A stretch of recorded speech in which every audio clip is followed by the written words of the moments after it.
All right, guys. It's time for Drunkle and Gronku's bi-weekly update.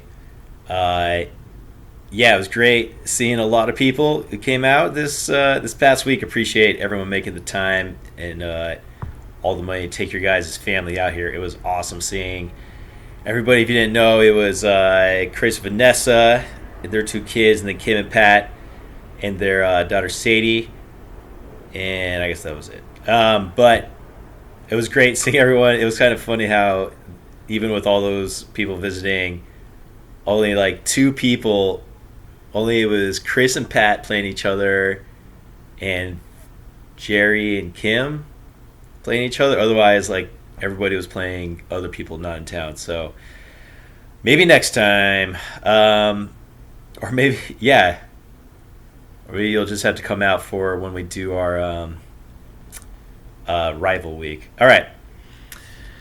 Anyways, I'll be out in Zion next week, so definitely don't expect me to start doing these every week anytime soon. I'm also fucked by people on bye weeks this week, so I'm open for trades if anybody wants to make a trade with me, especially for any of the people I put on the trade block. All right, let's get into it. Let's go back in time to week 5. So I got within 3 points of breaking 200 for the week, and I got the most points, almost joining Chris as somebody who has gone over 200 points in a week. I'm getting a lot of help from Etienne. He's one of the top point scorers in the league. Jamal Chase finally came alive with 44 points. Adam Thielen has been friggin' a rock star all year.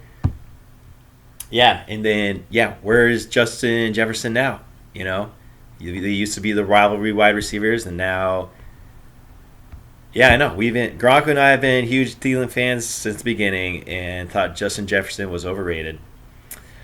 So I easily destroyed Vanessa by over 100 points. Geri barely beat Gaetano by 3.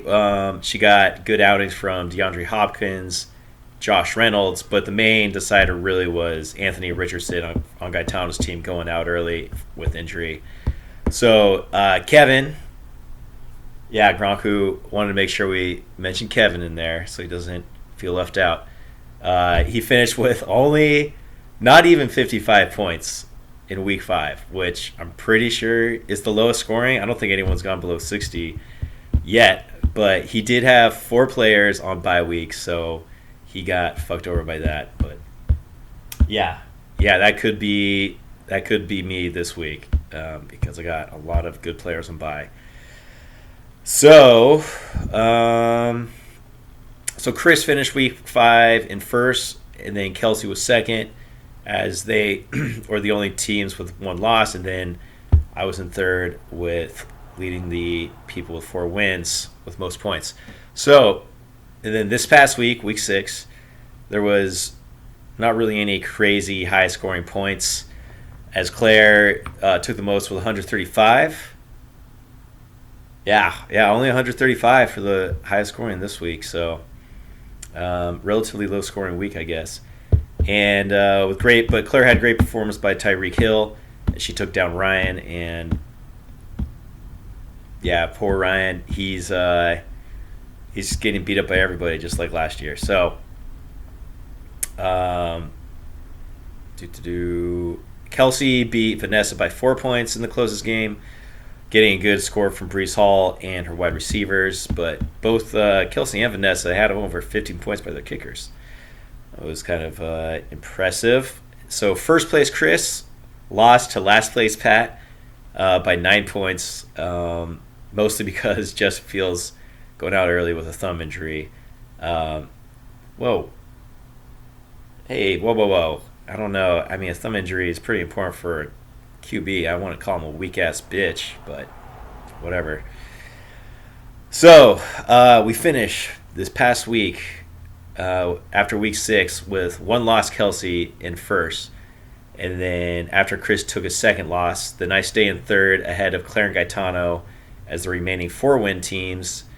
Pat jumps up from last to 8th with his win over Chris, dropping Ryan to the only team with 1 win so far. So, yeah, Gronku did some good point analysis. He likes to always see how people should be doing based on the actual scores they're getting and the points their players are getting them, despite of what other people are doing. So, if we went by just points for, Chris and I would be first and second as the only teams over 800 points, beating Claire and Kim by almost 100 points as they're just over 700. Scarlett is the only team yet to break 600, although she has Cooper Kupp, who she's been sitting this whole time, and so she might be getting a boost from him to her points. Ryan and Pat are by far taking the most points against, with Kelsey, Claire, and Gaetano getting let off easily. So by points so far, the biggest outliers is Kelsey, who should be 5th, and Ryan, who should be 8th. But everyone else, more or less, where they should be within a couple places of where their points are from their actual standings. So, alrighty, that'll be it for this time. I'll catch you on the flip side, my chillins.